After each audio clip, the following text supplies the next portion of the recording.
আমি তুলব তোমার কারণে মঞ্চে আমার নাম আইছো পিটিনে কালেবে তুই মারে আমার প্রতি লক্ষ্য রাখি পিটিনে কালেবি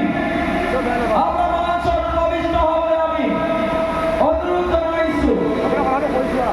আমার মনে হয়